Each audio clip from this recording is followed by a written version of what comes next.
Isometric view of cone draw करने के लिए स्टूडेंट सबसे पहले हमें बेस लाइन ड्रॉ करना है, जो कि हमने अभी ड्रॉ कर लिया है।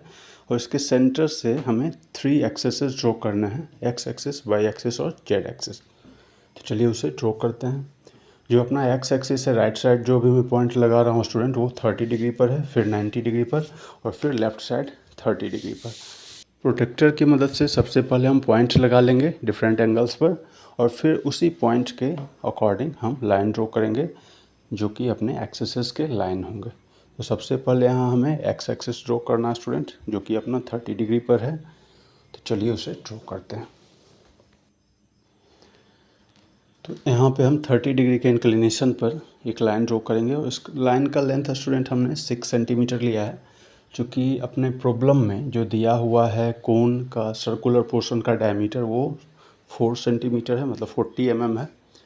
तो यहाँ पे हमने जो लेंथ लिया है थोड़ा सा बढ़ा के लिया है 2 सेंटीमीटर, तो हमने ये 6 सेंटीमीटर, आप चाहें तो 5 सेंटीमीटर तक भी ले सकते हैं, इसमें कोई दिक्कत नहीं है स्टूडेंट। और उसी तरह से लेफ़्ट साइड में भी हमें एक लाइन ड्रॉ कर लेना है 30 डिग्री के इंक्लिनेशन पर, इस तरह से। और इसके बाद स्टूडेंट हमें सेंटर में परपेंडिकुलर लाइन 90 डिग्री पर ड्रॉ करना है, ये अपना बाई एक्सिस के लिए लाइन होगा। तो किसी भी 3D मतलब आइसोमेट्रिक प्रोजेक्शन में स्टूडेंट्स हमें तीनों ही एक्सेस सबसे पहले ड्रॉ करने होते हैं। यहाँ पे देखिए मैंने एंगल्स को भी इंडिकेट कर दिया है, दोनों साइड 30 डिग्री एंगल है, और तीनों ही एक्सेस को एक्स, वाई और जेड से हमने इंडिकेट कर दिया है। अब एक्स एक्सिस पर स्टूडेंट्स हमें 4 सेंटीमीटर के लेंथ पर एक पॉइंट लगाना है, क्योंकि अब हमें एक्स और जेड एक्सिस पर एक स्क्वायर बनाना है सबसे पहले। और वो स्क्वायर का जो एज होगा स्टूडेंट वो 4 सेंटीमीटर होगा। स्क्वायर का एज का डायमेंशन स्टूडेंट लेंथ हमें उतना ही लेना है जितना कि कोन के सर्कुलर सेक्शन का डायमीटर है। तो डायमीटर अपना 40 mm मतलब 4 सेंटीमीटर है, तो इसका भी लेंथ हम लोग 4 सेंटीमीटर ही लेंगे। तो इस तरह से हमने एक्स और जेड एक्सिस पर पॉइंट लगा लिया है 4 सेंटीमीटर पर। अब हम कंपास की मदद से एक पॉइंट लगाएंगे बाई एक्सिस पर, जहाँ पर कि 4 सेंटीमीटर कट होगा जेड एक्सिस वाले पॉइंट से और एक्स एक्सिस वाले पॉइंट से। ये दोनों आर्क जहाँ पर इंटरसेक्ट होगा स्टूडेंट, उसे हमें ये स्क्वायर का 4th पॉइंट लेना है, मतलब 4th कॉर्नर लेना है। और जो अपना जेड एक्सिस पर पॉइंट है वहाँ से उस इंटरसेक्शन तक हमें एक 4 सेंटीमीटर का लाइन ड्रॉ कर देना है इस तरह से। और उसी तरह से इधर एक्स एक्सिस का जो पॉइंट है 4 सेंटीमीटर पर, वहाँ तक भी हमें 4 सेंटीमीटर का लाइन ड्रॉ कर देना है। तो इस तरह से स्टूडेंट्स अपना ये स्क्वायर कंप्लीट हुआ। स्क्वायर के आमने सामने वाले लाइन जो हैं वो क्या है, पैरेलल टू ईच अदर है। ये लाइन्स स्टूडेंट्स ड्रॉ करने के बाद हमें ये जो स्क्वायर के चारों कॉर्नर्स हैं उसे PQRS नेम कर देना है। उसके बाद इसके डायगोनल को भी ड्रॉ कर देना है। इधर से जो डायगोनल है आपका Q और S, ठीक है ना, QS डायगोनल आपको यहाँ पे ड्रॉ करना है। अब ये दोनों डायगोनल जहाँ इंटरसेक्ट हुए हैं स्टूडेंट, वही क्या है, इस स्क्वायर का सेंटर है। तो सेंटर पॉइंट से ऊपर की तरफ हमें 7 सेंटीमीटर का लाइन ड्रॉ करना है, चूँकि हाइट ऑफ द कोन क्या है 7 सेंटीमीटर, 70 mm। तो ये हम ऊपर हाइट ले लिए हैं।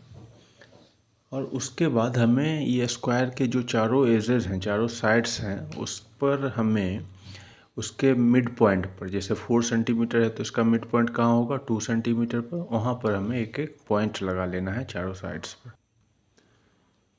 ये पॉइंट्स क्यों लगा रहे हैं अभी आपको पता चलेगा स्टूडेंट्स, इसका यूज है अभी।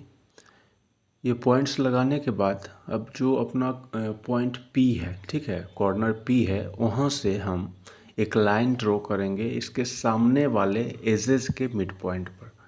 तो उधर देखिए लेफ़्ट साइड हमने ड्रॉ कर लिया है, और अब राइट साइड में हम उसी तरह से ड्रॉ कर रहे हैं। तो हमें एक V शेप मिलेगा स्टूडेंट यहाँ पर इस तरह से। उसी तरह से P के सामने वाला जो पॉइंट है, कॉर्नर है R की तरफ से भी हमें उसी तरह से लाइन ड्रॉ करने हैं R के सामने वाले एजेस के मिड पॉइंट तक। इस तरह से हमें लाइन ड्रॉ कर लेना है स्टूडेंट। और उसी तरह से इधर राइट साइड भी आपको R पॉइंट से सामने वाला जो एज है इसका, उसके मिड पॉइंट तक इस तरह से लाइन ड्रॉ कर लेना है। तो दोनों ही कॉर्नर से देखिए स्टूडेंट हमें वी शेप मिल गया है और दोनों रिवर्स है। अब यहाँ पे देखिए पॉइंट पी से हमें क्या करना है, एक आर्क ड्रॉ करना है सामने वाले एजेस के मिड पॉइंट से पर, इस तरह से।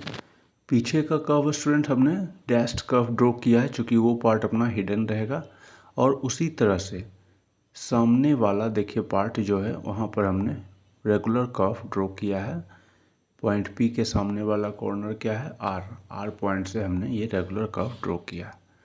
क्योंकि फ्रंट पोर्शन आपका कर्व लाइक ही रहेगा स्टूडेंट नीचे में, तो उसे हमने इस तरह से, और उसी तरह से देखिए जो साइड में लेफ्ट और राइट साइड इंटरसेक्शन पॉइंट है वहाँ से भी हमें एक स्मॉल कर्व ड्रॉ कर देना है। देखिए इस तरह से, जहाँ पे जो वी है दोनों वो इंटरसेक्ट कर रहा है, और इधर देखिए ये इंटरसेक्शन पॉइंट, यहाँ से भी हमें जितना वो लेंथ है स्टूडेंट इंटरसेक्शन पॉइंट के आगे उतना ही रेडियस लेकर हमें ये कर्व ड्रॉ कर देना है।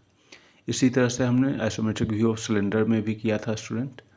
अगर आपने वो वीडियो देखा है तो आपको ये पूरा समझ में आ रहा होगा। अगर आप वो वीडियो नहीं देखें तो उसे ज़रूर से देख लीजिए, क्योंकि यहाँ तक उसमें भी सेम ही हुआ था स्टूडेंट।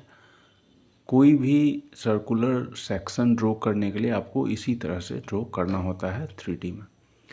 अब जो हमारा हाइट है स्टूडेंट क्या है, 7 सेंटीमीटर। वहाँ हाइट वाले पॉइंट से स्टूडेंट ऊपर से आपको जो नीचे हमने यहाँ पे सर्कल ड्रॉ किया है 3D में, उसके लेफ़्ट साइड के एक्सट्रीम एंड तक आपको एक इंक्लाइंड लाइन ड्रॉ करना है। इस तरह से देखिए, क्योंकि कोन का अपना जो ये होता है स्टूडेंट साइड्स, वो इंक्लाइंड ही होता है। तो ये हमने यहाँ पे इस तरह से ड्रॉ कर लिया है। ये लाइन से स्टूडेंट्स अब आपको डार्क पेंसिल से ड्रॉ करना है, क्योंकि ये अपना मेन लाइन होगा, मेन आउटलाइन होगा, और मेन आउटलाइन को हमेशा हम डार्क पेंसिल HB पेंसिल से दिखाते हैं। उसी तरह से राइट साइड में भी इसी तरह से हमें इंक्लाइन लाइन ड्रॉ कर लेना है, इसके हाइट से राइट साइड के एक्सट्रीम एंड ऑफ सर्कल तक। उसे भी हम यहाँ ड्रॉ कर लेते हैं इस तरह से। तो ये स्टूडेंट फाइनली आपका कोन बनकर तैयार है। अब इसके जो जो मेन आउटलाइंस है उसे डार्क कर लेना है अगर छूटा हुआ है कुछ तो, और रिमेनिंग लाइंस को एज इट इज़ रहने देना है। जो कि रिमेनिंग लाइंस आपका क्या है, कंस्ट्रक्शन लाइन है, तो वो फेंट पेंसिल से ही रहेगा, और मेन जो आउटलाइन है वो डार्क पेंसिल यानी HB पेंसिल से ड्रॉ होगा। और जो ये हाइट वाला लाइन है स्टूडेंट्स, वो कोन का क्या है, एक्सिस है, तो उसे हमने डैश लाइन से दिखा दिया है। और नीचे जो इसका सेंटर आया था, जहाँ डायगोनल इंटरसेक्ट हुए थे, वो इसका सेंटर था, उसे हमने O से डिनोट किया है। तो इस तरह से आइसोमेट्रिक व्यू ऑफ कोन बनकर तैयार है स्टूडेंट। इसे आप 2-3 बार प्रैक्टिस करिए ताकि आपका डायग्राम भी बेहतर बन सके।